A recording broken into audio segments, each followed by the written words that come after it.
Hola a todas y a todos. Estamos acá en la sesión 1 de esta clase, un poco sui generis. Y me gustaría empezar comentando brevemente cuál es el objetivo general de esta unidad temática perteneciente al módulo 3, Dimensiones de lo Político.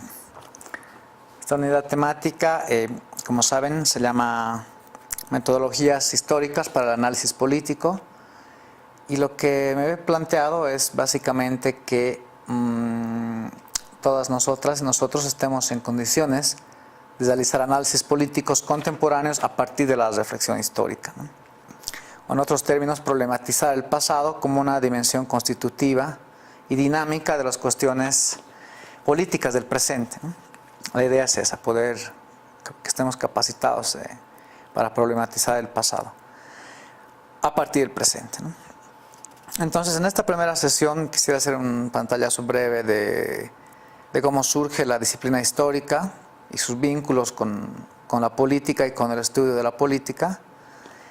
Y para ello va a ser muy útil repasar, así sea brevemente, digamos, los diferentes enfoques y problemas conceptuales que ha ido enfrentando la disciplina histórica, y al mismo tiempo tratar el tema de sus metodologías y sus fuentes, ¿no? Esto nos va a conducir a conocer brevemente cómo surge la disciplina como tal, la disciplina histórica, y analizar cómo se va desarrollando, cómo se constituye en un ámbito académico reconocido institucionalmente recién en el siglo XIX, y las distintas discusiones que se van dando en la formación de esta disciplina, como de una historia concentrada en el poder político se va a pasar poco a poco a lo que se denominó la historia social y la historia económica más adelante. También me gustaría abordar el tema de las relaciones entre la historia y la ficción, y para todo ello vamos a tener un concepto que va a ser como una especie de eje transversal, que va a ser con la noción de memoria, ¿no? El concepto de la memoria. Y bueno, ya para empezar, hay que tomar en cuenta de que la inquietud acerca del pasado, en realidad, antes que científica, ha sido política. Bueno, en primer lugar, se puede decir que el objeto de estudio de la historia es el pasado, ¿no? Yo cuando estuve hace unos años de historiador autodidacta y ingenuo y principiante, pensaba la historia realmente me va a dar las claves para la comprensión de la realidad, ya que yo provengo de la sociología, estaba un poco decepcionado de la sociología y pensaba el objeto de la sociología es un absurdo, porque ya que la sociedad es muy amplio y muy ambiguo, la historia centrándose en el pasado probablemente tiene más concreción en cuanto a su estatus epistemológico, y sin embargo, luego, al meterme en la disciplina histórica, me di cuenta que no, que es una disciplina muy compleja con su propia crisis epistemológica también, como vamos a ver a continuación.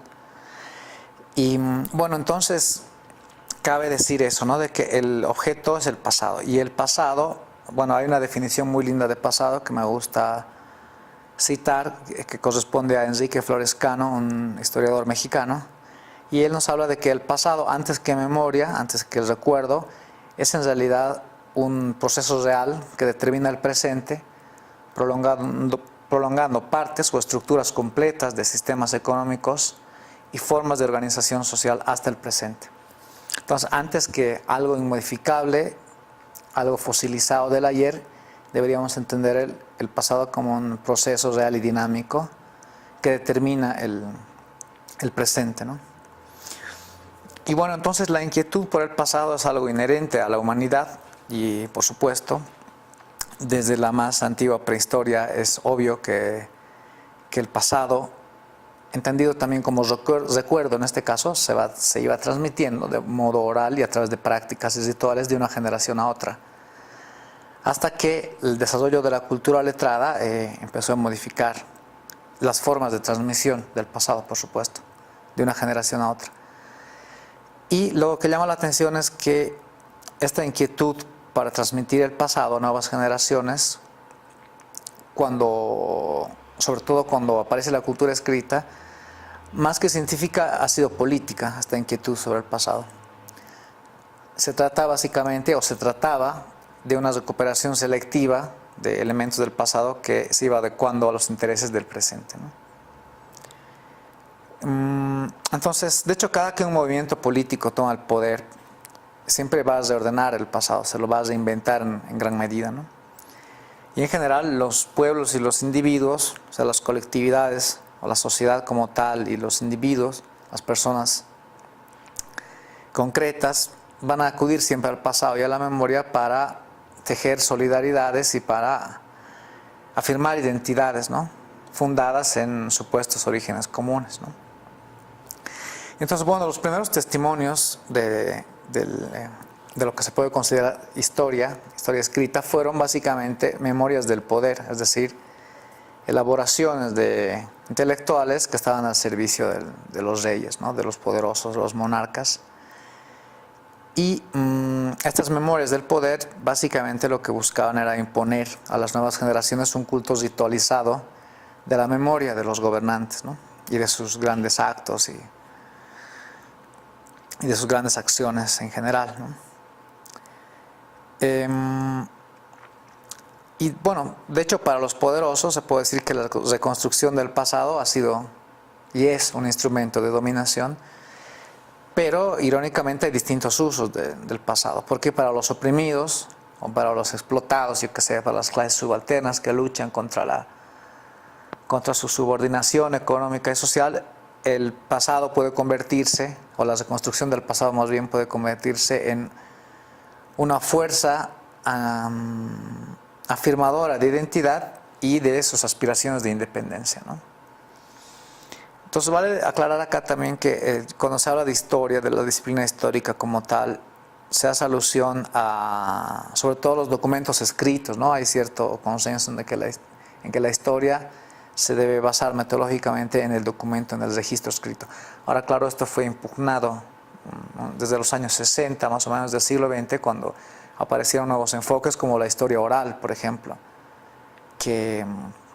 o la etnohistoria, ¿no?, desde un enfoque transdisciplinar que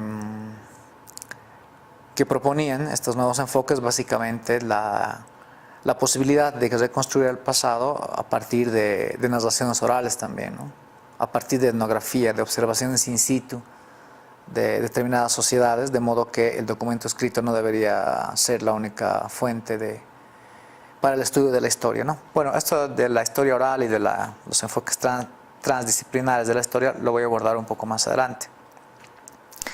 Y bueno, continuando con esta parte que se podría considerar una historia de la historia, vale la pena subrayar el hecho de que entonces tenemos versiones contradictorias del pasado, ¿no? Vemos que el pasado, aunque pareciera único e inmodificable, de pronto emerge como múltiple, ¿no?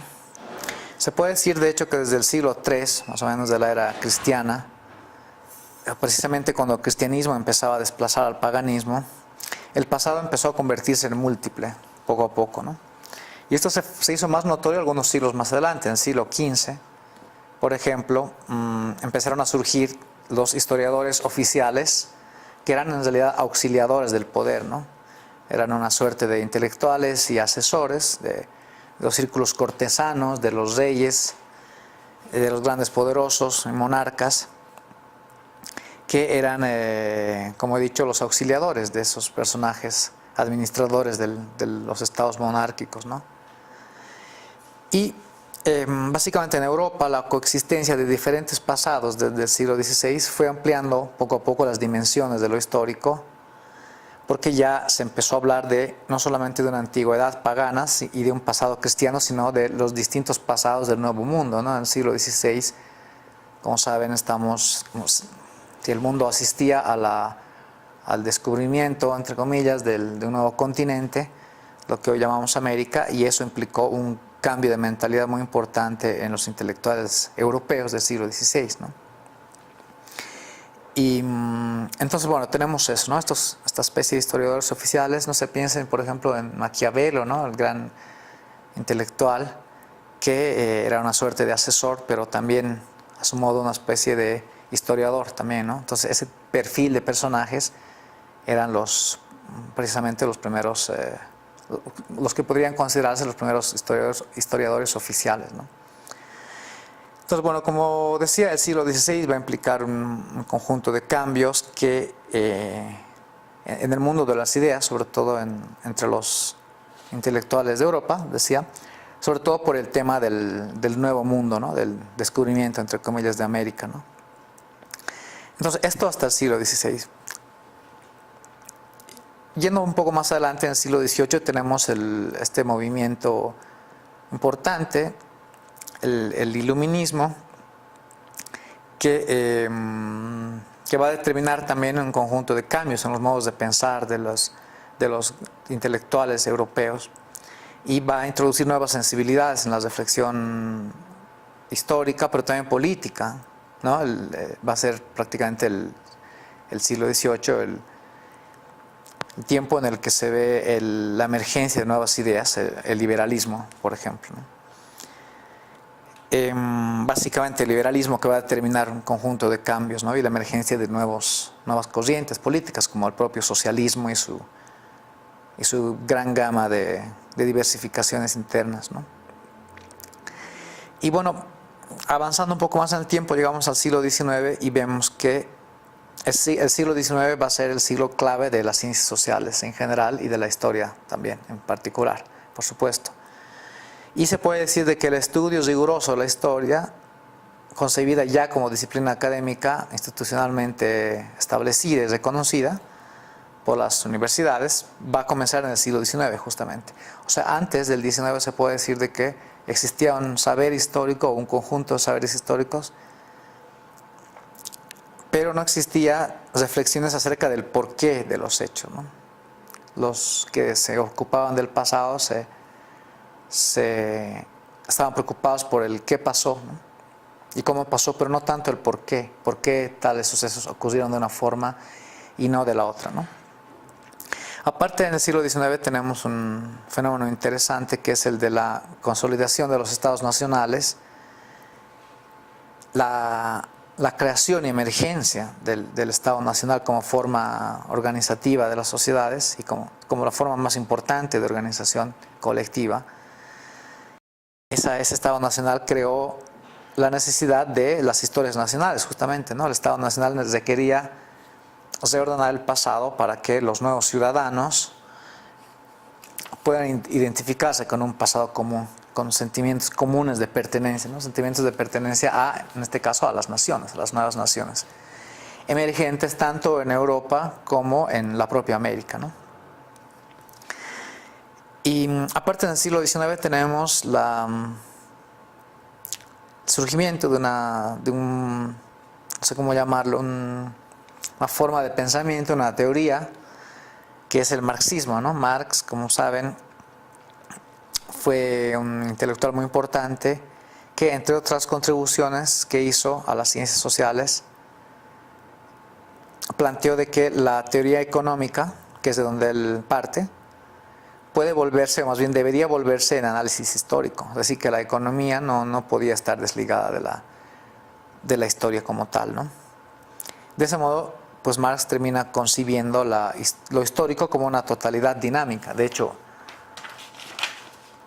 a sus ideas, a su teoría se le conoce como materialismo histórico, justamente, ¿no?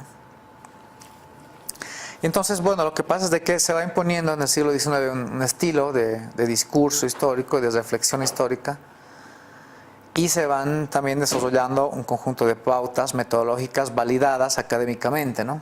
Pautas muy influenciadas por el positivismo, por esta idea de la cientificidad, de la objetividad, ¿no?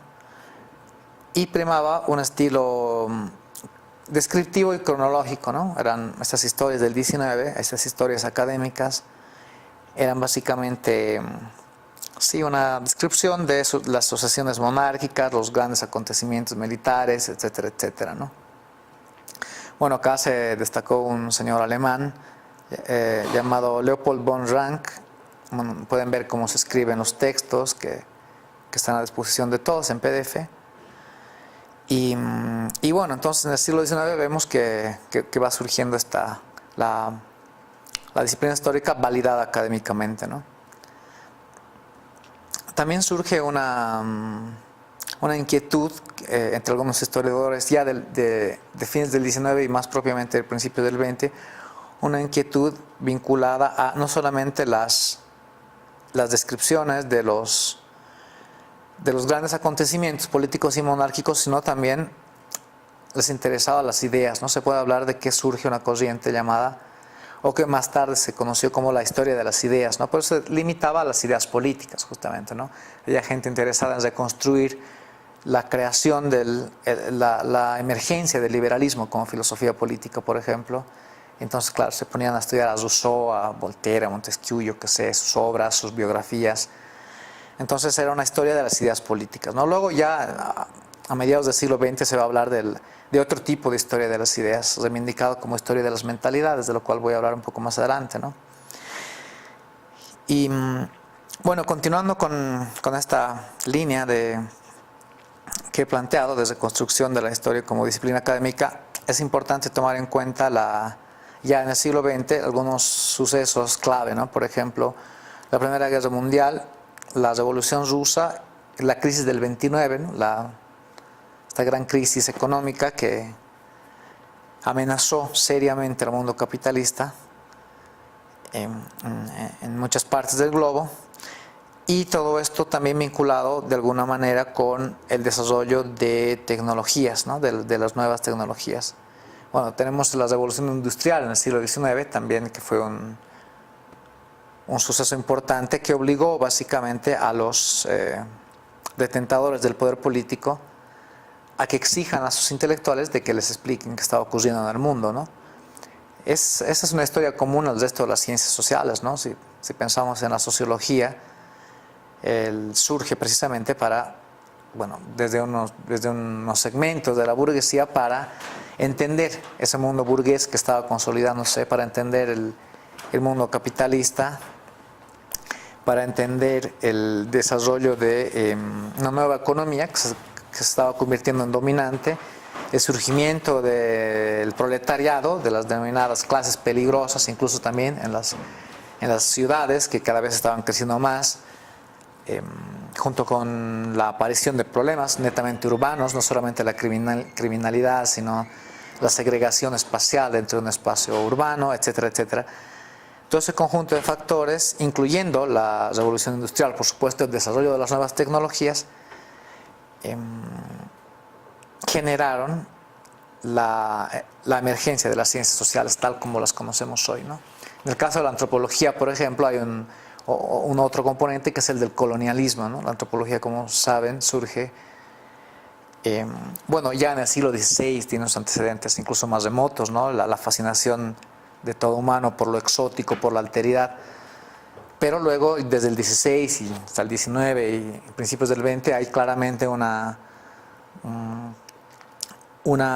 necesidad de las potencias colonialistas de comprender sus colonias en América, en África, en el Pacífico, y para eso necesitaban gente que les expliquen esta alteridad, ¿no? A los poderosos, para poder desarrollar mejor tecnologías de disciplinamiento en las poblaciones colonizadas, ¿no? Formas de administración, ¿no? La administración colonial. Bueno, la historia es parte como disciplina, es parte de este proceso.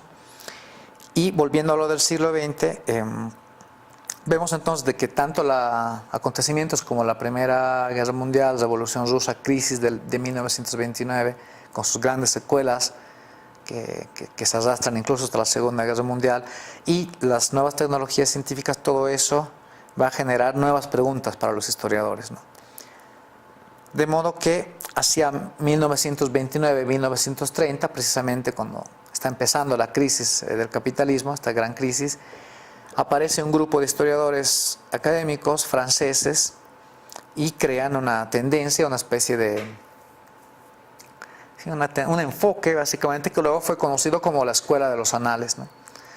Era un grupo de franceses liderados por dos señores muy interesantes, Marc Bloch y Lucien Febvre, que se propusieron renovar la disciplina histórica renegando cómo se había hecho la historia en el siglo XIX, cómo se escribía e investigaba la historia en el siglo XIX.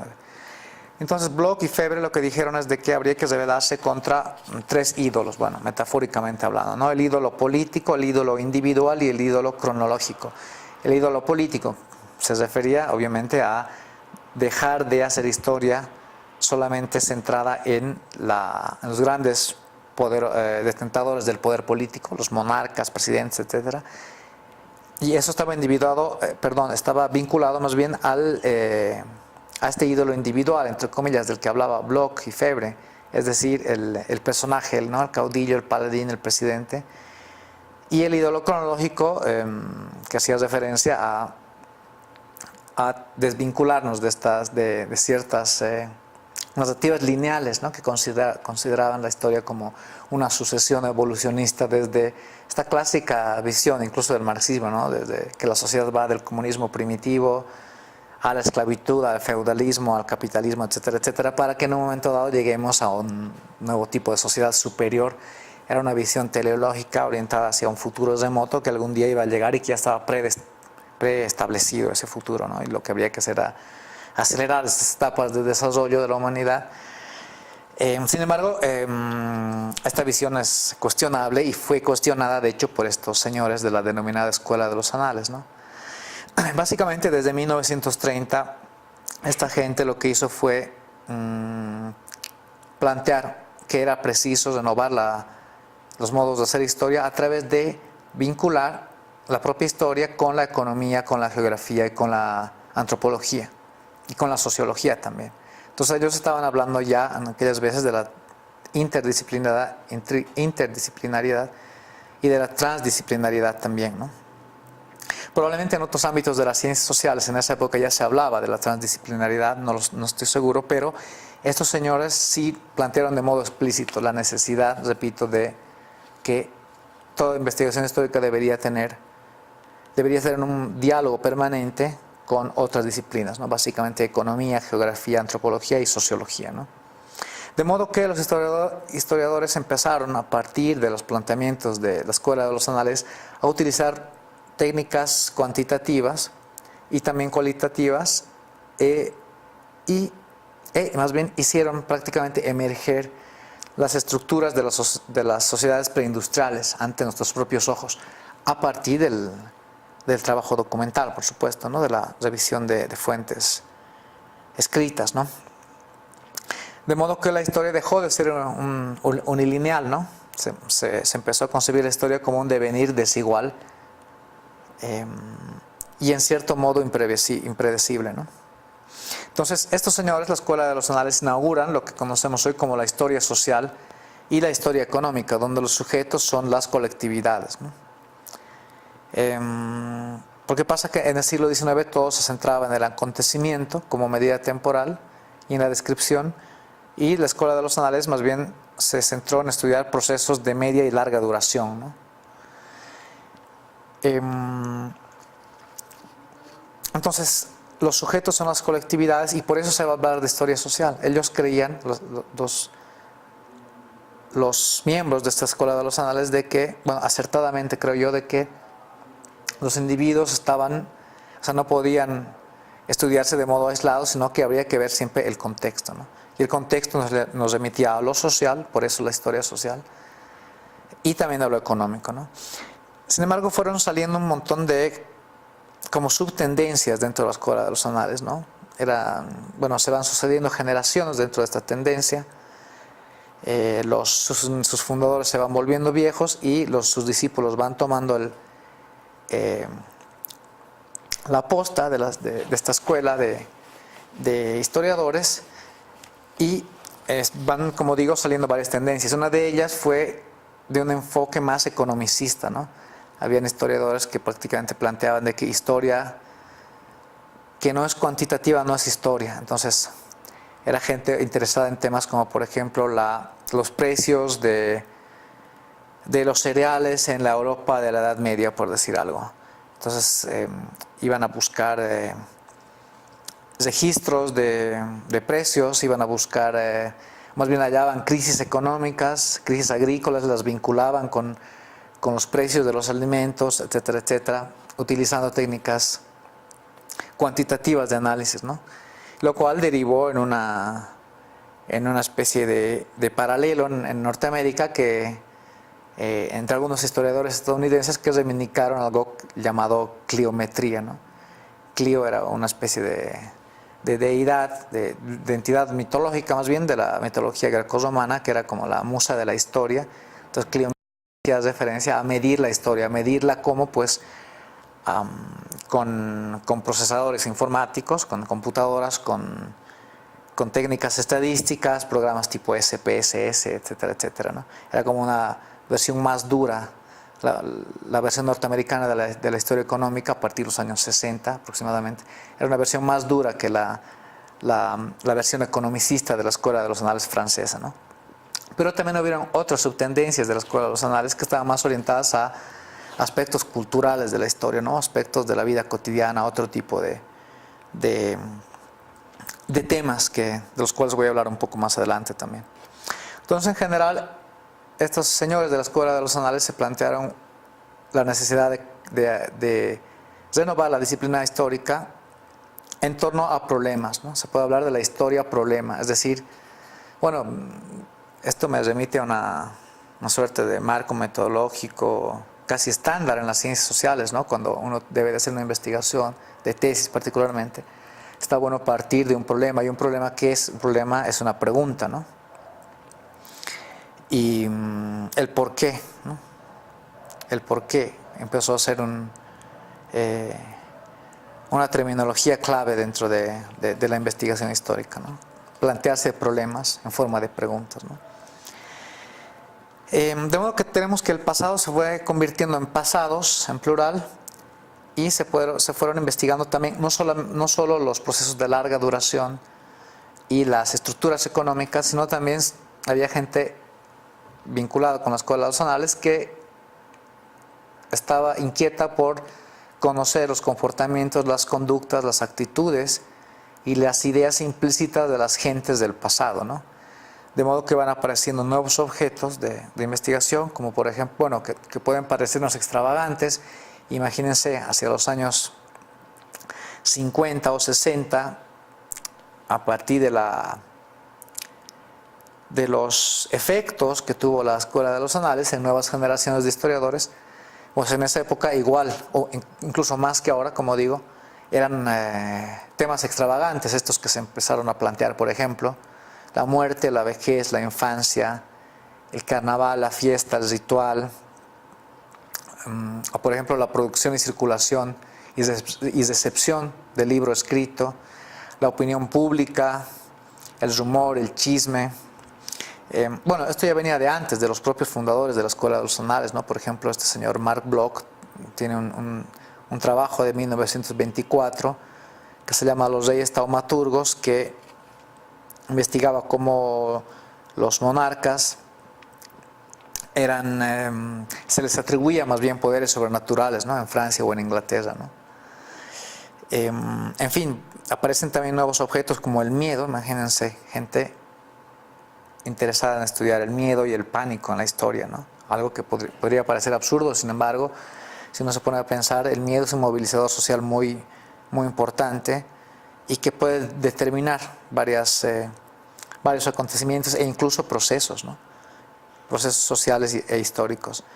Hay un señor, Lefebvre, de hecho en 1952 hizo un estudio que se llamó El Gran Pánico de 1789. Estaba interesado en estudiar cómo se vivía en la Revolución Francesa el miedo, ¿no? El miedo a la propia revolución, a la subversión del orden, a la muerte, a la guerra, etcétera, etcétera, ¿no? A las decapitaciones, etcétera, etcétera, ¿no?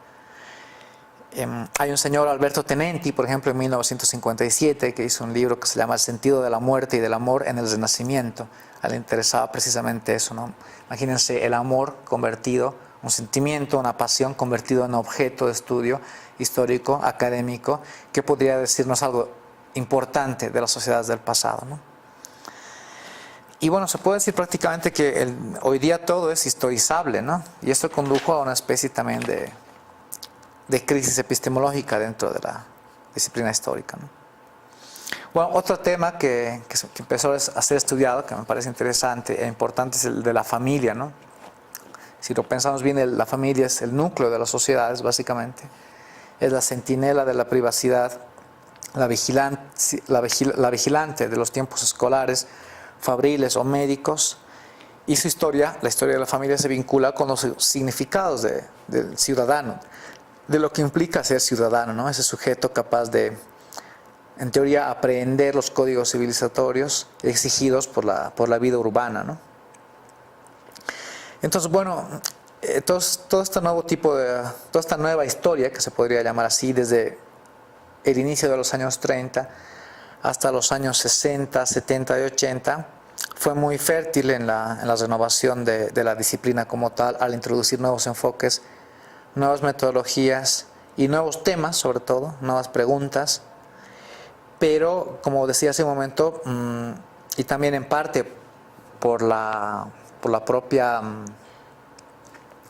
propios efectos del pensamiento postmoderno, empezó esta historia académica a caer en una especie de crisis epistemológica, ¿no?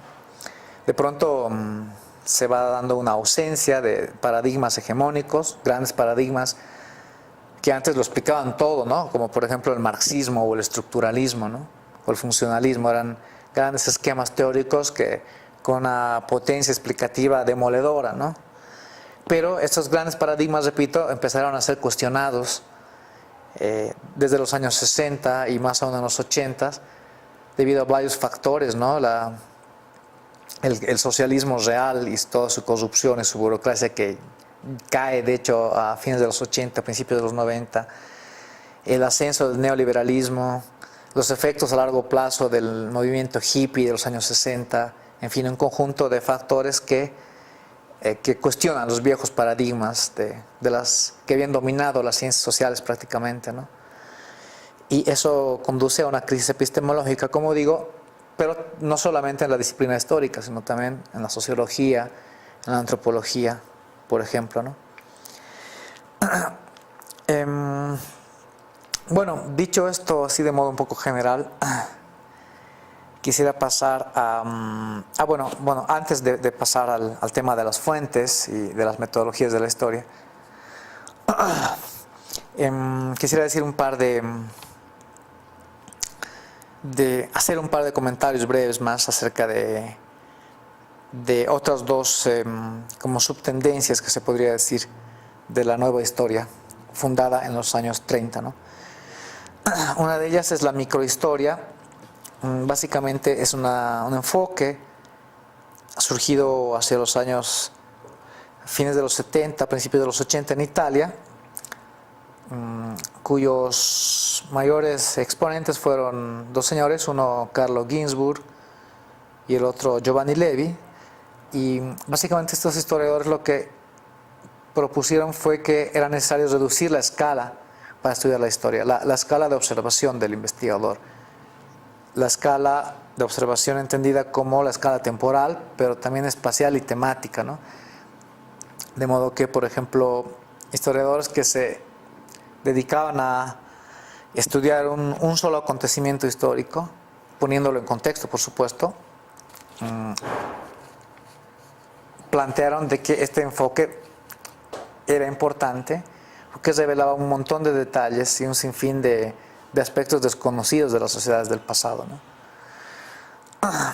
Este enfoque microhistórico tuvo cierto éxito y en Europa, un poco también en América Latina, y básicamente lo que se proponían sus mentores era obtener información de cómo los seres humanos, en un determinado contexto espacial y temporal muy específico, experimentaban sus condiciones de vida, ¿no? Por ejemplo, este señor Carlo Ginzburg tiene un libro clásico que se llama El queso y los gusanos, que trata sobre la visión de un molinero, un propietario de un pequeño molino en el siglo XVI en Friuli, al noreste italiano. Y este señor tenía unas visiones, este molinero, tenía unas visiones, más bien una lectura muy propia de la Biblia, todavía digamos, influenciada por viejos esquemas mentales del paganismo, ¿no? De la antigüedad, de las religiosidades consideradas paganas. Entonces le cae la Inquisición, lo torturan, le hacen un superjuicio y al final lo queman, muere en la hoguera. Y Carlo Ginzburg, el historiador, encuentra este proceso judicial y hace este libro clásico utilizando solo un expediente, que es el del juicio del molinero. Y bueno, se convirtió un poco en un paradigma del enfoque microhistórico, ¿no? La reducción de la escala de observación del historiador, pero poniendo en contexto, por supuesto, la narración de esas minucias del detalle, ¿no? de los acontecimientos hallados en un expediente judicial en este caso, ¿no? Luego aparecieron otras gentes, otros historiadores, por ejemplo una norteamericana, Natalie Simon Davis, que tiene un estudio con un nombre provocador este estudio llamado Ficción en los archivos, y en él esta Natalie Simon Davis se aleja de generalizaciones abstractas y plantea una metodología que es la imaginación histórica, entre comillas, ¿no? Que no significa la invención histórica, sino simplemente buscar la interpretación allí donde la documentación es escasa, ¿no? Es decir, cuando no hay fuentes suficientes para estudiar un tema, lo que ella propuso es usar materiales sobre el contexto, ¿no? De modo que ante el historiador pueda aparecer una gama de posibilidades entre las que el historiador debe elegir, que es lo que más se pudo acercar a lo que realmente ocurrió en el pasado, ¿no? Bueno, en fin, hay otras corrientes dentro de la denominada nueva historia, como por ejemplo la historia de las mentalidades, de la que hablaré en una segunda sesión. Por ahora me gustaría detenerme un momento en el tema el concepto de la memoria, por ejemplo. No se suele asociar como un principio dije, en realidad no es que se suele asociar, sino de que se considera que el objeto de estudio de la historia es el pasado. Pero ¿qué es el pasado? Habíamos dicho que es un proceso real que determina el presente, etcétera, etcétera. Pero el pasado también puede entenderse como memoria, ¿no? No solo como proceso real, sino también como memoria. Entonces acá viene el concepto clave de memoria. ¿Y qué es la memoria? Pues es básicamente es recuerdo, ¿no? La memoria es recuerdo. Y la memoria como tal puede ser considerado un fenómeno, pero también una fuente histórica, ¿no? Una fuente histórica para los estudiosos del pasado, ¿no? De hecho, en los años 60, quienes reivindicaban la historia oral como un nuevo enfoque y una nueva metodología, apelaban precisamente a la memoria, al valor de los recuerdos que podían ser rescatados, ser escritos, ser interpretados vía la narración oral, ¿no? De gentes del pasado. Bueno, se puede hablar de varias memorias en realidad, ¿no?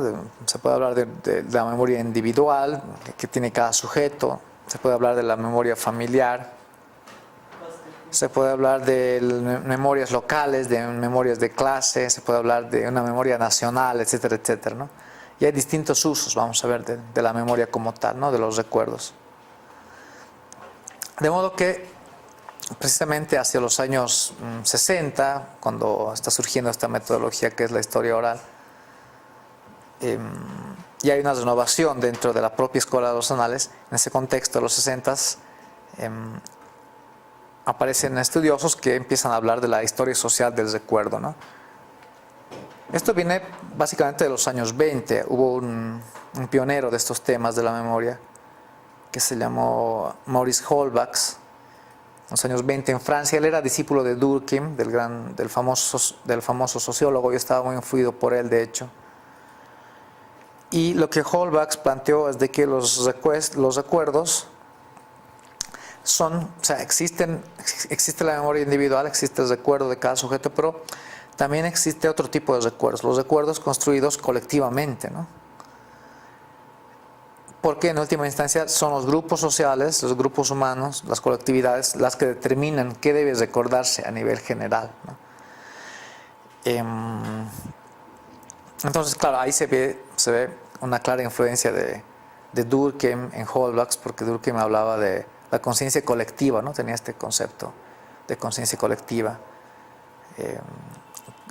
Tomó el concepto de conciencia de la psicología y trató de aplicarlo también a la sociedad, ¿no? Bueno, entonces, volviendo a este tema del concepto de la memoria, ¿no? Es interesante, cuando hablamos de la memoria colectiva, que es lo que importa, lo que le importaba a Holbachs y a otros historiadores muy posteriores, y lo que importa destacar ahora, estamos hablando de la memoria colectiva.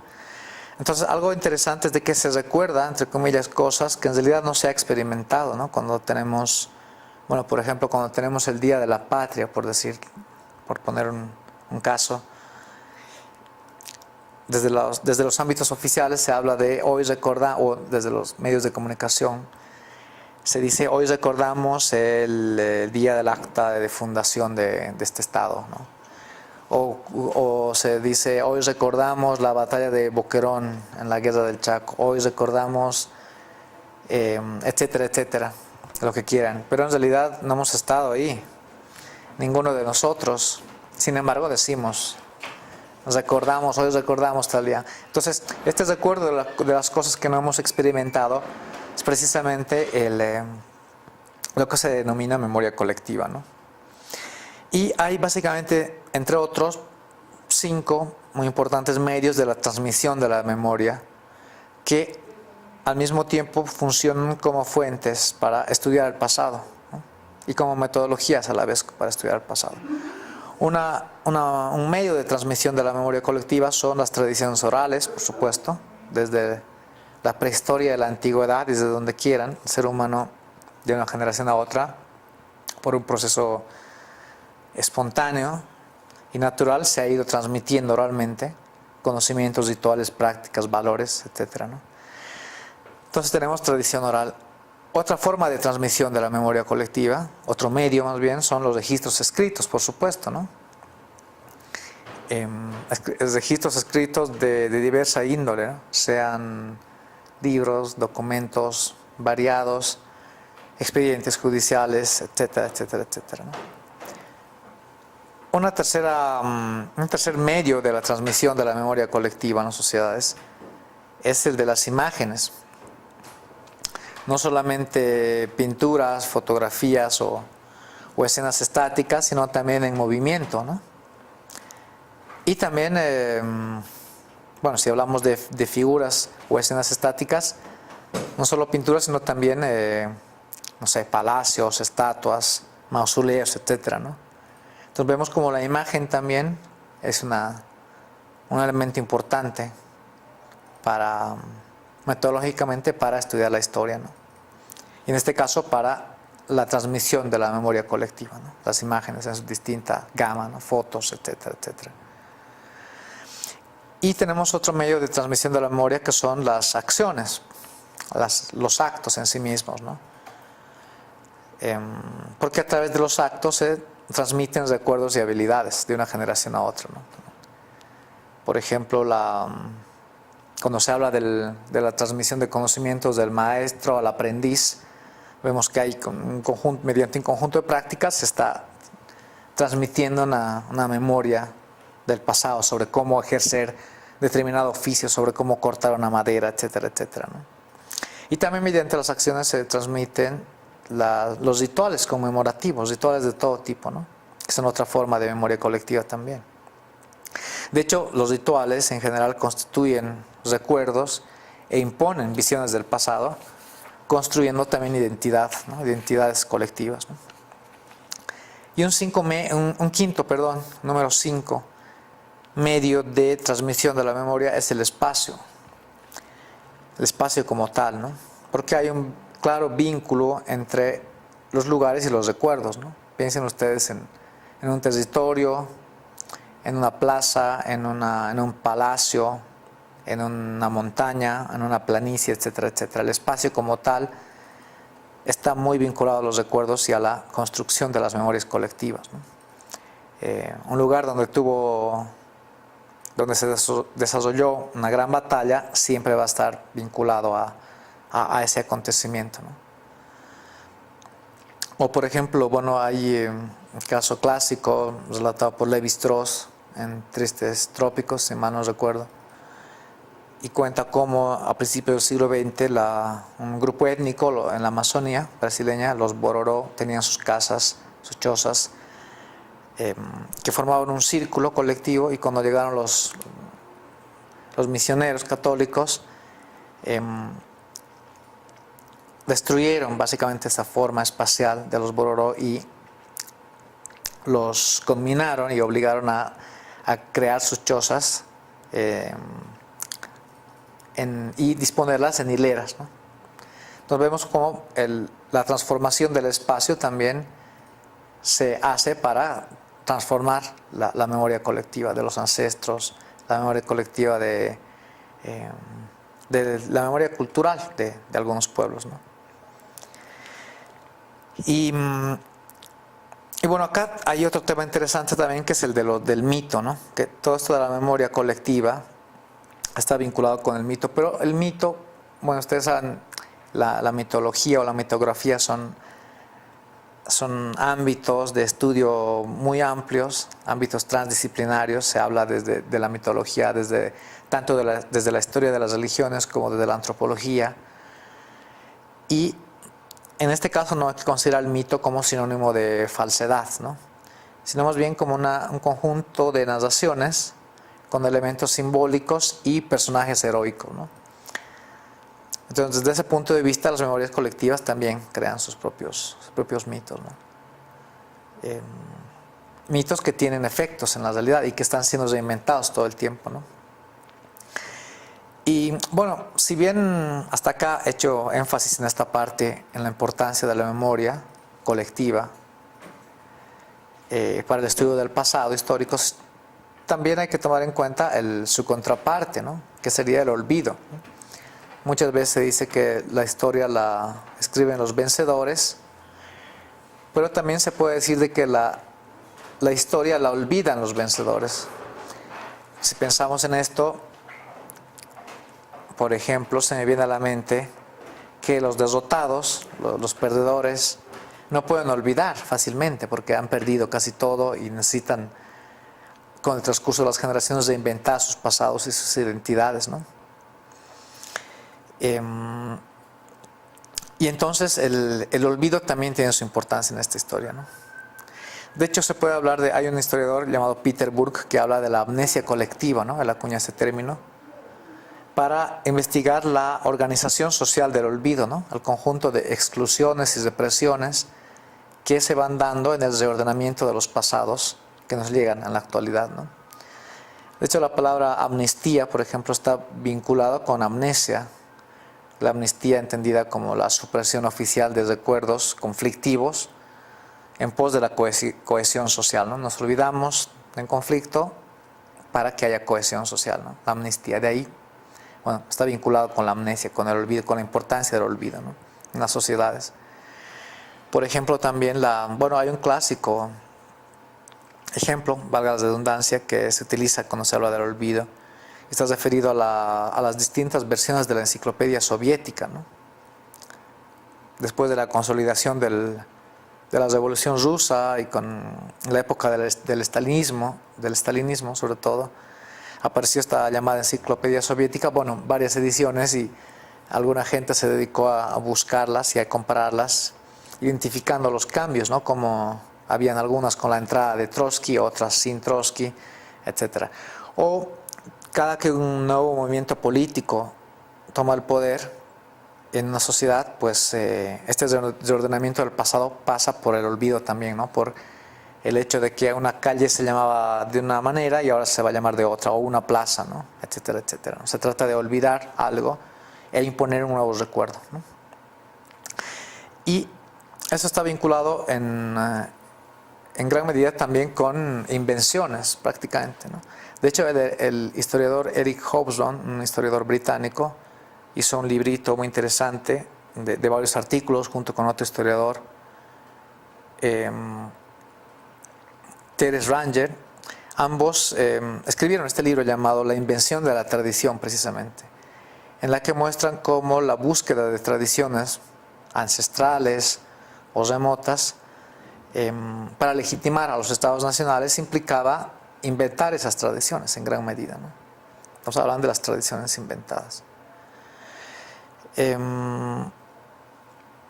Y bueno, entonces, ¿hasta qué medida entonces, hasta qué punto, si hablamos de tradiciones inventadas, si hablamos de mito, si bien no como falsedad, pero sí con narración, sí como narración con elementos simbólicos y personajes heroicos, y sabemos siempre que el heroísmo, cuando pasa de una generación a otra, estas narraciones heroicas siempre se transforman. Esa es la esencia del mito, ¿no? Su transformación permanente. Entonces todo esto nos conduce a preguntarnos cuáles son las relaciones o las diferencias, en última instancia, entre la historia como disciplina pretendidamente científica y académica y la ficción y la literatura pura y dura, ¿no? Entonces se puede decir de que básicamente hay un vínculo estructural, diría yo, entre la historia y la ficción, porque ambos se han fecundado mutuamente a lo largo del tiempo, ¿no? Y esta visión fue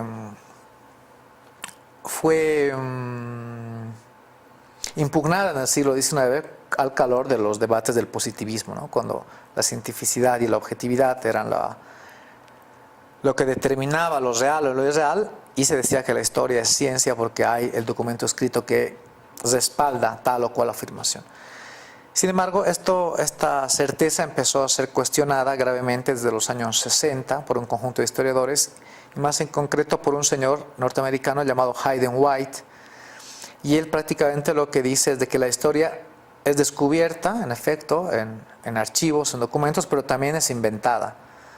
Es decir, que la historia es un conjunto de datos y de conceptos para explicar esos datos, pero todo ello tiene que estar vaciado en una narrativa. Y la narrativa, en tanto narrativa, es una ficción verbal, como la llama Hayden White, ¿no? Es decir, que el investigador, según Hayden White, bueno, y tiene razón en parte, el historiador se encuentra ante un caos de sucesos constituidos y tiene que seleccionar algunos elementos de ese caos. Tiene que trabajar incluyendo algunos hechos que le parecen más destacables, excluyendo otros, subrayando unos y subordinando otros, ¿no? En última instancia, el historiador trama su relato, y al tramar su relato estaría desarrollando lo que Hayden White ha llamado las ficciones verbales, ¿no? Bueno, esto es cierto hasta por ahí, digo hasta por ahí porque, bueno, no sé si ponemos un ejemplo, si queremos saber cómo era, por ejemplo, cómo era el gobierno de Daniel Salamanca en los años 30 en Bolivia, cuál era la dinámica de su gabinete en plena guerra, por decirlo así. El investigador se va a encontrar con un caos, va a ir a un archivo, va a haber periódicos de a miles y va a tener que seleccionar las noticias que están ahí caóticamente planteadas, va a tener que buscar otras fuentes, expedientes judiciales, etcétera, etcétera. Va a ordenar esos datos, va a utilizar conceptos para interpretar esos datos, pero todo eso en última instancia tiene que estar escrito, tiene que haber una narración, una narrativa que ordene todos esos conceptos, ¿no? Y en esa labor de tramar el relato habría una dimensión de ficción, según Hayden White, ¿no? Bueno, esta impugnación que hace Hayden White de la historia como ficción, es decir, sí, de la historia como pretendida verdad y más bien de que es ficción en parte, ocasionó un terremoto entre varios historiadores que decían están atentando contra la esencia de nuestra disciplina porque es peligrosa esta visión de que no nos distingue de los literatos, de los novelistas, ¿no? Entonces apareció Carlo Ginzburg, por ejemplo, ¿no? Italiano de la microhistoria, oponiéndose a esta visión de Hayden White y diciendo de que la labor del historiador básicamente está basada en dos operaciones generales. Una es la búsqueda y el hallazgo de las pruebas documentales de determinado tema, la prueba documental, el expediente judicial, etc. Y una segunda operación va a ser la explicación y la comprensión de esa prueba documental y su representación escrita. Entonces Ginzburg le estaba diciendo a Hayden White, sí, está bien que los historiadores seleccionan unos elementos, desechan otros, subrayan unos, excluyen otros, subordinan otros, pero hay una investigación documental. Entonces, Hayden White estaba en efecto olvidando que la labor del historiador parte metodológicamente de la búsqueda de registros que te den cuenta de ese pasado, sea una historia oral, sea un viejito que te cuenta cómo era minero en el siglo XX a principios, sea un expediente judicial, sea un panfleto, sea un periódico, sea lo que sea, una carta. Es la prueba documental, es la investigación archivística en gran medida, el punto de partida. Y luego ya la explicación, comprensión y la representación escrita de esa pesquisa es una segunda operación que no se entiende sin la primera, ¿no? Y, sin embargo, los vínculos entre ficción, literatura, novela en concreto en este caso, e historia son evidentes. De hecho, más allá de la discusión entre si la historia se diferencia mucho de la ficción o no, hay un vínculo evidente. Y esto, sobre todo, se nota en la novela del siglo XIX, en el surgimiento del realismo literario, de la novela realista, ¿no? Del realismo social, que a veces se llama dentro de la literatura. En el siglo XIX vemos que al calor de nuevas sensibilidades, de nuevos problemas sociales, como la emergencia del proletariado, etcétera, etcétera, surge un grupo de novelistas muy heterogéneo en distintos países que empiezan a plantear nuevas formas de representar el pasado a partir de la ficción. Por ejemplo, Flaubert o Dostoyevsky, Tolstoy, Charles Dickens, Mark Twain en Estados Unidos, por ejemplo. Estos señores empezaron a captar la realidad empírica de sus épocas y la captaron de un modo sumamente realista, ¿no? De manera que no falta quien plantea que este tipo de novelas del siglo XIX son primas hermanas de la historia como disciplina académica, ¿no? Por ejemplo, piensen en Mark Twain, si leen Huckleberry Finn o Tom Sawyer, hay un cuadro vívido sobre cómo era la esclavitud, cómo eran las dinámicas sociales de determinadas sociedades rurales a lo largo del Mississippi. O piensen en Charles Dickens, ¿no? En Oliver Twist, cómo muestra los modos en que funcionaban la administración de los niños expósitos, los bajos mundos de las urbes, etcétera, etcétera, ¿no? Entonces a partir de estas novelas del siglo XIX también hubo estas novelas del siglo XIX también de alguna manera influenciaron a nuevas formas de hacer historia, ¿no? Que en el siglo XIX teníamos esta historia más positivista y gente como Dostoyevsky, Tolstoy, etcétera, empezaron a plantear la necesidad de pensar la historia y la sociedad a partir de otros temas de la infancia, de la niñez, de la criminalidad, de la esclavitud, no solamente de los grandes monarcas o de las grandes batallas, ¿no? Y de los grandes relatos históricos nacionales, estatales, ¿no? Y entonces, bueno, en esta discusión va a aparecer también un señor bien interesante que se llama Lawrence Stone. Es un tipo, me parece británico, no estoy seguro, un tipo muy interesante en todo caso, que lo que hace es un análisis sobre la disciplina histórica como tal, una reflexión sobre sus metodologías y sus fuentes, y él va a hacer una crítica muy severa a lo que él denomina la historia científica, entre comillas, o pretendidamente científica, que es la que producía leyes entre comillas, ¿no? Básicamente el positivismo. Y entonces Lawrence Stone nos va a decir de que desde el siglo XX se va consolidando, desde inicios del siglo XX, se van consolidando tres clases de esta historia científica o cientificista. Una que sería el marxismo, otra que sería el modelo ecológico demográfico francés, una parte de la escuela de los anales, y el tercer tipo de historia científica o cientificista sería el modelo cliométrico de Estados Unidos, ¿no? Empezamos con el marxismo brevemente. El marxismo, como saben, en el siglo XIX se consolida como una teoría poderosa de explicación de la sociedad, del pasado y del presente de las sociedades industriales, pero hacia los años 30 va derivando en una suerte de determinismo económico un poco burdo, ¿no? Es decir, que se creía que la estructura económica era lo que determinaba todo lo demás en la sociedad, ¿no? Es decir, el modo de producción era lo que determinaba el resto de los ámbitos de la sociedad en su conjunto. Es decir, que la cultura, la educación, la religión, las creencias, etcétera, etcétera, eran meros epifenómenos, ¿no? Epifenómenos, es decir, fenómenos accesorios, secundarios o derivados de un fenómeno principal y que no influyen sobre él, ¿no? Por ejemplo, los materialistas de la antigüedad pensaban que el pensamiento era un epifenómeno de la actividad cerebral, ¿no? Entonces, para este marxismo determinista de los años 30, sobre todo, todo era epifenómeno salvo la base material productiva de la sociedad, la economía, los modos de producción. Y eso llevó a un estancamiento, a una fosilización del marxismo, ¿no? Sin embargo, desde los años 50 y más aún desde los 80 han aparecido denominados neomarxistas que se han abierto un poco más y han renovado el propio marxismo como enfoque dentro de las ciencias sociales, ¿no? Tenemos ahí a E.P. Thompson y en menor medida a Eric Hobsbawm, por ejemplo, historiadores británicos que desde el marxismo empezaron a estudiar, empezaron a abrir un poco los límites del dogma, de una tendencia dogmática que se ha apoderado del marxismo, ¿no? Bueno, un segundo tipo de historia cientificista o científica criticada por Lawrence Stone es una parte de la escuela de los anales que estaba francesa, ¿no? Que estaba empecinada en estudiar los cambios en el balance ecológico entre el abastecimiento de productos alimenticios y la población.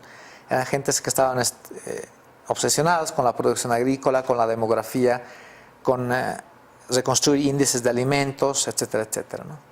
De hecho, había un señor, Emmanuel Leroy-Ladurie, que planteaba de que la historia que no es cuantificable no es historia científica, ¿no? Era una suerte de historia sin personajes, ¿no? Historia basada en las largas estructuras económicas de las sociedades del pasado. Y una tercera forma de historia cientificista es la cliometría, que ya mencioné hace un poco más atrás, ¿no? Clio, que era la musa de la historia, metría, medición, ¿no? Eran historiadores norteamericanos que empezaron a utilizar una metodología que más que la interpretación o más bien que la interpretación de la historia estaba basada en las estadísticas, ¿no? Era una suerte de historia económica dura, ¿no? Entonces, aparecen algunas corrientes dentro de la propia escuela de los anales y, por ejemplo, la propia microhistoria italiana y otras tendencias más que plantean de que hay una mutua influencia, una influencia recíproca entre la estructura económica y la denominada superestructura, ¿no? De hecho, ya este marxista, ¿cómo se llama francés? Luis Althusser hablaba de la sobredeterminación, ¿no? De lo económico sobre lo cultural y viceversa, ¿no? Entonces es importante tomar en cuenta esto. Este señor, por ejemplo, Leroy-Ladurie, planteaba que entre el siglo XVI y el siglo XIX, a partir de sus estudios, la sociedad europea básicamente no cambió mucho, pues su ecodemografía no fue alterada.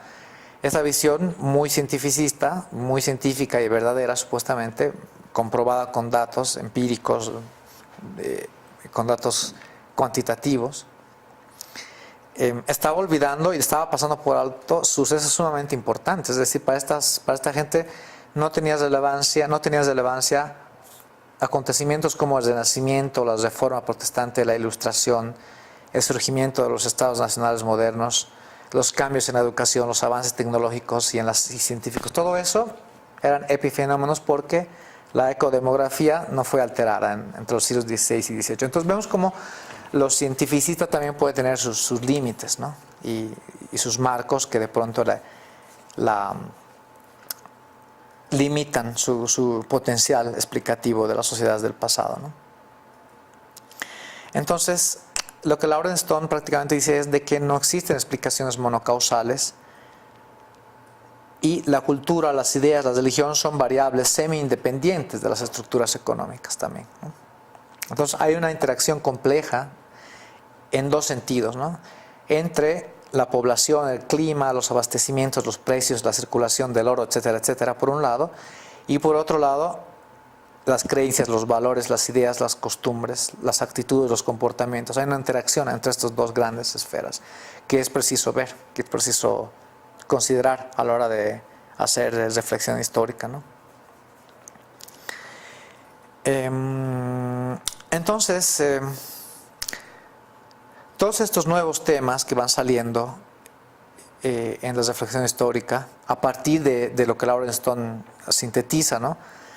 Nuevos temas como, ya había mencionado, la infancia, la vejez, la muerte, la criminalidad, el amor, el olor. Imagínense, había un tipo que estudiaba el olor, que tenía un libro, ¿cómo se llama?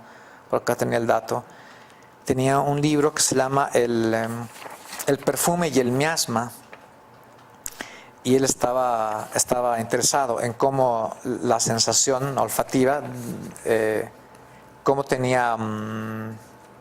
cómo repercutía sobre la sociedad en el siglo XVIII y en el siglo XIX, el olfato, ¿no? Bueno, todos estos nuevos temas, un tanto raros o extravagantes, se referían en general más a las masas que a las élites, ¿no? Se referían más a las gentes comunes y corrientes, ¿no? Y poco a poco algunos historiadores cientificistas han empezado a también cuestionar las bases de sus propios enfoques y a cambiar un poco sus metodologías, ¿no? Entonces tenemos de que hay una diferencia, digamos, entre estos historiadores cientificistas más clásicos y nuevos historiadores que están más basados en la narrativa, en contar un buen cuento, como diría Lawrence Stone. El historiador, para él, es aquel que te cuenta un buen cuento, pero por supuesto que basado en evidencia empírica y documental. Y además, el contar el cuento, es decir, la narrativa, no debería estar disociada de la análisis, ¿no? Es decir, una línea narrativa en un relato escrito puede y debe incorporar una dimensión analítica también, que no esté separada, sino que sea transversal, ¿no? Ese es el desafío para que Lawrence Stone plantea a los historiadores, ¿no? Entonces hay una diferencia entre los historiadores nuevos y los clásicos, estos clásicos del siglo XX, ¿no? de inicios del siglo XX hasta la mitad del siglo XX. Primero es que hay una nueva, ¿cómo se diría? Un nuevo interés por las clases bajas. La narración se intercala con el análisis, como acabo de decir. Se utilizan nuevas fuentes, no solo expedientes judiciales, sino también relatos orales. Influenciados por la novela moderna, el realismo de Dostoyevsky o de Tolstoy, exploran el subconsciente, influenciados por Freud también, por la psicología. Usan la antropología, es decir, practican la transdisciplinariedad.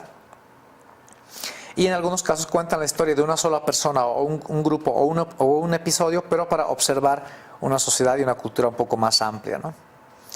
Entonces Lawrence Stone lo que plantea es que estamos ante el fin de las explicaciones cientificistas de la historia y que ahora hemos pasado de las circunstancias simples y puras a los seres humanos en las circunstancias, ¿no?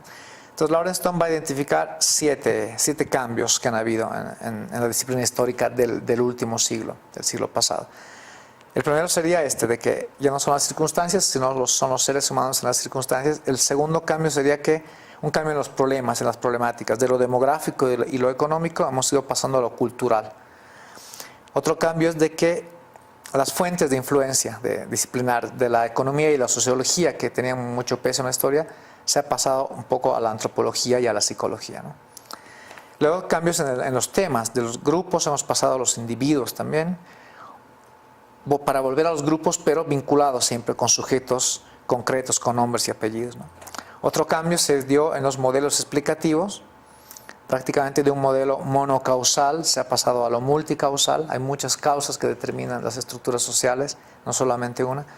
Han habido cambios en la metodología, es decir, de lo cuantitativo se ha pasado a lo cualitativo, poco a poco, o en todo caso hay una interacción cada vez más necesaria. Y según Lawrence Stone hay un último cambio que es en la conceptualización misma de la historia, que ha transcurrido de lo más cientificista a lo literario, es decir, a la narración, pero a la narración analítica, ¿no?